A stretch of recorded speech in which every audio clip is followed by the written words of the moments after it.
It started like every other Sunday. Sunshine, bravado, and a few overpriced cigars. Me and my inner circle.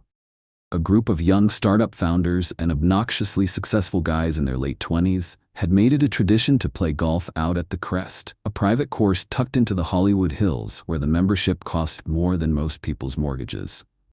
We weren't just friends. We were competitors, rivals, boys who had clawed our way into a tax bracket we had no business being in. And with that kind of ego came games. Not just on the green, but in everything we did. Poker nights turned into investment challenges. Brunches became stock market showdowns. And golf had turned into something else entirely. On this particular day, someone, I think it was Carter, decided we should raise the stakes.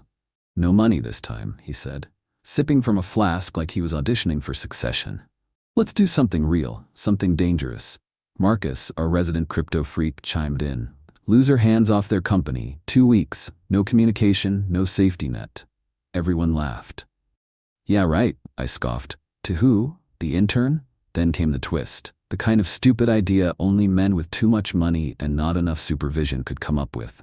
No, Carter grinned, to a random homeless guy. The laughter stopped. You're serious? I asked, half amused, half horrified. Dead serious, Marcus said. 2 weeks. Total control. You walk away. No peeking, no emailing your assistant behind our backs, full trust. Come on, I said. That's a PR disaster waiting to happen. But the idea took root. The kind of chaotic gamble that sounded insane enough to be fun. You afraid you'll lose? Carter goaded me. And just like that, my pride got the better of me. I agreed. We shook on it, and the game began. It was tight. I played my best round in weeks, trying to channel every bit of skill and luck I could muster. But fate's a tricky bastard. On the 17th hole, my drive landed in the water. On the 18th, I overshot the green. I lost by 2 strokes. Gentlemen, Carter announced with a theatrical bow, we have a volunteer. They all cheered like it was some frat house initiation. Meanwhile, my stomach sank. I built my company from scratch. A fast-scaling logistics startup with over 40 employees, millions in contracts, and a burn rate that could make or break us in weeks. Now, I was supposed to just walk away, hand it over to a guy holding a cardboard sign? But a bet was a bet. So we drove downtown. It was nearing dusk, and the streets of Skid Row were bathed in orange light and desperation. A world away from our Teslas and Rolexes. We parked, walked half a block in silence. That's when we saw him. He was leaning against a chain-link fence, smoking the stub of a cigarette like it owed him money. Tall, gaunt, hair like a crow's nest. Face partially obscured by grime, but his eyes were sharp, watchful. Carter pointed.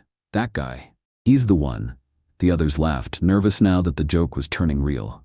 But I stepped forward. My heart was hammering in my chest. Hey sir, I said, my voice cracking just slightly.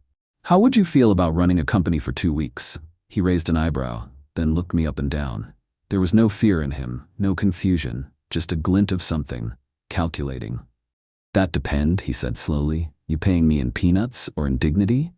I smiled, not out of amusement, but out of the terrifying realization that he wasn't joking. We're serious, I told him. All of it. I'll explain more tomorrow. He nodded once. You've got a deal. We shook hands. I didn't know it then, but that moment would alter the course of both our lives forever. The next morning, I picked him up early, around 8 a.m. I almost didn't recognize him in the daylight. The dirt on his clothes looked darker, older. His hair was a wild tangle, and his shoes had holes the size of golf balls. Still, he stood with his back straight, chin up, like someone who was used to command. You ready? I asked. He nodded. Name's John, by the way, John Mercer. We drove him to a mall in West LA, the kind with boutique suit shops and espresso bars where everything smelled like cedar and arrogance. I handed him a prepaid Visa with $2 grand loaded on it. Get whatever you want, I told him. 2 full outfits, business appropriate. He looked at the card like it weighed 100 pounds. Then he walked into the store without a word. While he shopped, my friends hovered near the food court, watching with detached amusement. Carter was scrolling through Instagram. Marcus was trying to turn the moment into a TikTok. I still can't believe you're going through with this. Kayla, my assistant, texted me after I sent her a heads up. Is this a prank? Please tell me there are cameras. There weren't. I wish there had been. After about 45 minutes, John returned. He was wearing a charcoal gray suit, tailored to his frame, black shoes, polished, white dress shirt, no tie, just the open collar, confident and unfussy. We all just stared at him. The transformation was surreal. Next stop, a salon. They washed his hair twice, cut it down short, trimmed the edges with surgical precision, shaved his face, moisturized his skin, gave him cologne that cost more than most people's weekly groceries. When he stepped out of the chair and looked in the mirror, something changed in him. He didn't smile, he didn't pose. He just nodded, like this was always in him, waiting to be seen again. We drove back to the office. My company headquarters was in a sleek 3-story building in Culver City. Glass walls, open floor plans, a fish tank in the lobby that cost more than my first car. As we walked in, I felt a dozen pairs of eyes watching us. John moved with the calm assurance of a man who had nothing to prove. I asked Kayla to gather everyone in the main conference room. There in front of the entire team, I said it out loud. This is John Mercer. He will be acting CEO for the next 2 weeks. You will treat him with the same respect and authority you would give me. A few people laughed. Others looked stunned. My lead developer whispered something to HR. John simply stood there, arms crossed behind his back, silent but unreadable. I turned to him. Anything you want to say? He nodded once, stepped forward, and looked the whole room dead in the eyes. Don't think of me as a placeholder, he said. I'm not here to babysit. I'm here to lead. Let's get to work. The room fell silent. 10 minutes later, I was gone. 2 weeks, no contact, no updates, and no idea what kind of fire or miracle I had just set in motion. There's a strange kind of anxiety that comes when you're both rich and powerless. I was sitting on a beach in Tulum, sipping a $16 cocktail, my wife Megan beside me, and still, my mind was 2,500 miles away, in a 3rd-floor office in Culver City, being run by a man I'd found leaning against a fence the day before. No laptop, no Slack, no emergency burner phone, just sand, sun, and the unbearable feeling that I had done something catastrophically stupid. You're doing it again, Megan said, nudging me. Doing what? Staring into the void like you lost a child. I tried to laugh. I might have handed the company over to a stranger who thinks Windows 11 is a conspiracy. She gave me a look. You said he was a former military guy, right? Maybe he'll surprise you. I wanted to believe that. I really did. But for the first 72 hours, I kept imagining worst-case scenarios. That he'd fire my whole staff. That he'd delete our client database by accident. That he'd sell the company to Bitcoin scammers. Hell, that he'd convert the office into some kind of survivalist militia bunker. Carter and Marcus texted once. Any news from CEO Hobo? Still time to back out. We'll call it a prank. No one has to know. I didn't respond, because part of me, a weird quiet part of me, wanted to see it through. Maybe it was pride. Maybe curiosity. Maybe something deeper. Something I didn't want to say out loud. I was burning out. For months, I'd felt like I was slowly losing grip on the company I'd built. I spent more time reacting to chaos than creating anything. Our culture was sliding. Deadlines slipped. People coasted. What if John Mercer actually could do something I hadn't? What if this absurdity, this ridiculous, reckless bet was exactly what the company needed? But still, the silence was agonizing. Every morning, I fought the urge to check in. I'd reach for my phone like a phantom limb, only to stop myself. Megan and I hiked. We drank. We went snorkeling. I even did yoga, for the first and last time in my life. But no matter how beautiful the trip was, the quiet in my inbox was deafening. And then the dream started. The first one, I walked into the office and it was empty. Desks overturned, whiteboards smashed, the fish tank was full of tequila. The second, I opened my laptop and every document had been replaced with a single file. It just read, "Who's laughing now?" But the third one shook me the most. In it, John Mercer sat at my desk, calm, composed, with the staff gathered around like disciples. They weren't mocking him. They weren't afraid. They respected him. When I woke up, drenched in sweat, I didn't know whether it was a nightmare or a prophecy. Megan rolled over. "You okay?" "Yeah," I whispered, still half in the dream. "I think so." On the last night of the trip, as we sipped wine by the ocean, Megan leaned in close.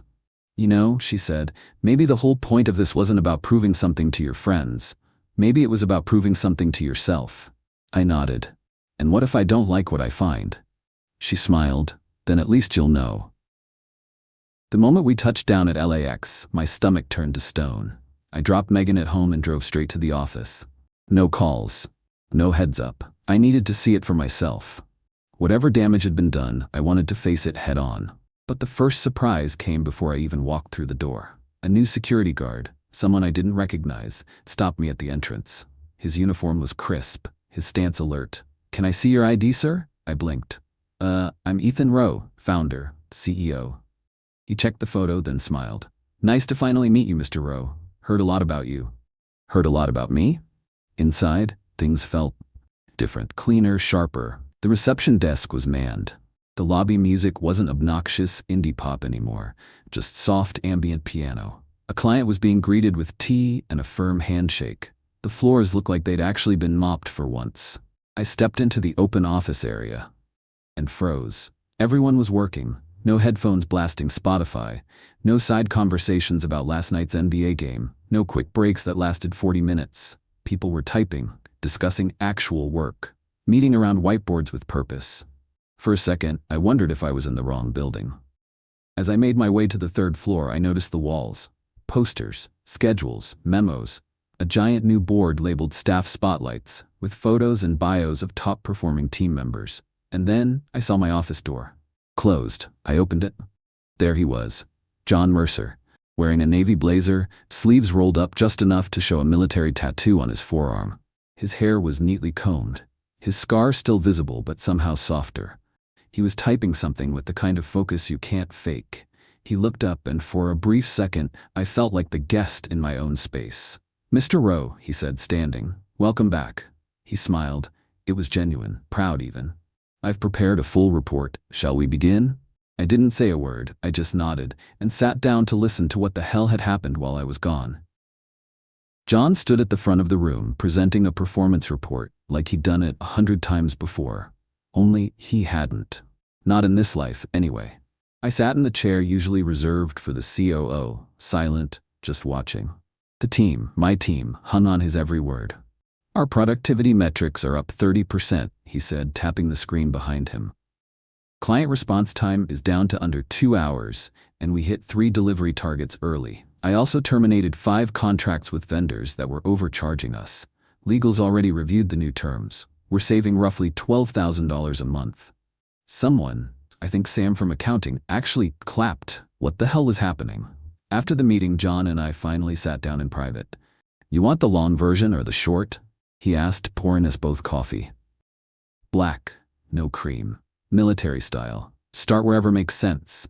So he did. Turns out, before he was ever homeless, John Mercer had been Colonel John Mercer, U.S. Army Logistics Division. He'd commanded supply chains for humanitarian missions, war zones, and forward operating bases. He'd worked in chaos, under fire, with less support than what I gave my interns.